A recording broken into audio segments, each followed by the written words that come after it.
ఓం శ్రీ సాయిరామ్. శ్రీ మాత్రే నమః. చెడును చూసి మంచిని నేర్చుకో. ఒక ఆశ్రమంలో ఒక గురువు గారి దగ్గర అనేక మంది శిష్యులు పాఠాలు నేర్చుకుంటూ ఉండేవారు. ఒకసారి ఆ ఆశ్రమంలో దొంగతనం జరుగుతుంది. ఆ దొంగతనం చేసిన శిష్యుడెవరో అందరికీ తెలుసు. దీంతో వాళ్ళందరూ వెళ్ళి గురువు గారికి ఫిర్యాదు చేశారు. అయితే విషయం అంతా విన్న గురువు గారు ఆ శిష్యుడిని ఏమీ దండించలేదు. అలా కొన్నాళ్ళు గడిచాయి. మళ్ళీ అదే శిష్యుడు దొంగతనం చేశాడు. ఇది తెలిసిన మిగిలిన శిష్యులంతా కోపంతో గురువు దగ్గరికి వెళ్ళి అతడిని ఆశ్రమం నుంచి వెళ్ళగొట్టండి, లేదా మేమే ఆశ్రమాన్ని వదిలిపెట్టి వెళ్ళిపోతాం అని అన్నారు. అప్పుడు గురువు గారు శిష్యులందరినీ సమావేశపరిచి, మీరంతా ఎంతో మంచి శిష్యులు, ఈ లోకంలో మంచి ఏంటో చెడు ఏంటో తెలుసుకున్నవారు. మిమ్మల్ని ఇక్కడి నుంచి పంపేసినా వేరే ఆశ్రమంలో మీకు చోటు దొరుకుతుంది, మంచి విద్యగా లభిస్తుంది. కానీ దొంగతనం చేసిన విద్యార్థికి మంచి చెడులు ఇంకా ఏంటో బోధపడలేదు అని అన్నాడు. ఇంకా ఒక గురువుగా నేను అతడికి మంచి చెడులు ఇంకా నేర్పాల్సి ఉంది. దొంగతనం చేసిన నేరానికి గాను నేను అతడిని ఆశ్రమం నుంచి పంపించేస్తే ఇంకెవ్వరు మరో ఆశ్రమంలోకి తీసుకోరు, విద్య నేర్పించరు. అప్పుడు అతడు ఇంకా దారి తప్పుతాడు, చెడు మార్గంలోకి పయనిస్తాడు. అది నాకు ఇష్టం లేదు అని అన్నాడు. అంతేకాకుండా తప్పు చేసిన శిష్యుడిని సరిచేయాల్సిన బాధ్యత గురువుగా తన మీద ఉంది కాబట్టి అతడిని నా దగ్గరే ఉంచుకుంటాను.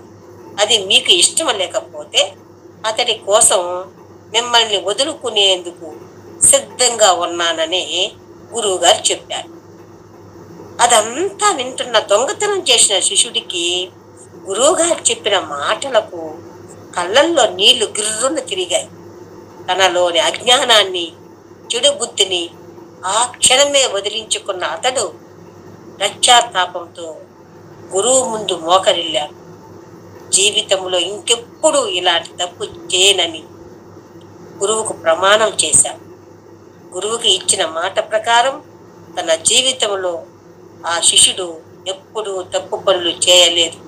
మంచిగా విద్యాభ్యాసం ముగించుకుని ఎంతో పేరు ప్రఖ్యాతులు సంపాదించి గురువుకు తగ్గ శిష్యుడిగా పేరుగాంచాడు. మనలో చాలా మంది తల్లిదండ్రులు మా పిల్లలు మా మాట సరిగా వినలేదని బాధపడుతుంటారు.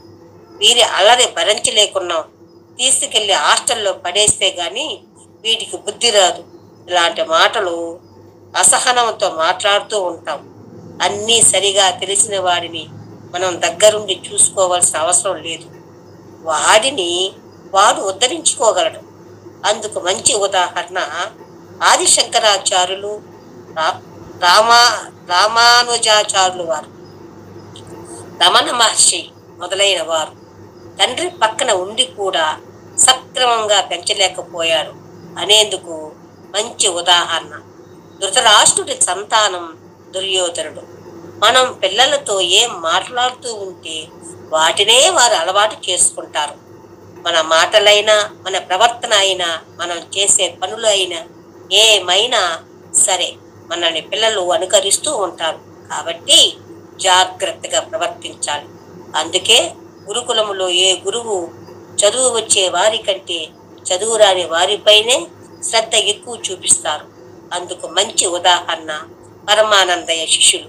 మన శరీరంలో కూడా కొన్ని అనవసరంగా పెరిగేవి ఉన్నాయి, ముఖ్యంగా గోర్లు. వాటిని పెంచుకోవడం ఆరోగ్యానికి అంత మంచిది కాదు. కాబట్టి వాటిని కత్తిరిస్తూ ఉంటాం. అలాగే మనలో కానీ మన పిల్లల్లో కానీ పెరిగే చెడు ఆలోచనలను తొలగించే ప్రయత్నం చేయాలి. అంతేకాని జీవితంలో మరి ఎప్పుడు వెనక్కి తీసుకోలేనంత పెద్ద శిక్షలు మనకు మనం కానీ అలాగే మన పిల్లలకు కానీ ఎప్పుడు వేయకూడదు. ఆలోచించాలి, ఆచరించాలి, నేర్పించాలి. అప్పుడే మనం మార్గదర్శకులు అవుతాం. కొందరు జన్మతః తెలివైన వారుగా ఉంటారు, మరి కొందరు అనుభవం చేత తెలివైన వారుగాను జ్ఞానవంతులుగాను మారుతారు. మార్పు అన్నది తథ్యం. అది ఎప్పుడు సంభవిస్తుందో అని చెప్పడం కష్టం. అవకాశం వచ్చే వరకు ఎదురు చూడాలి.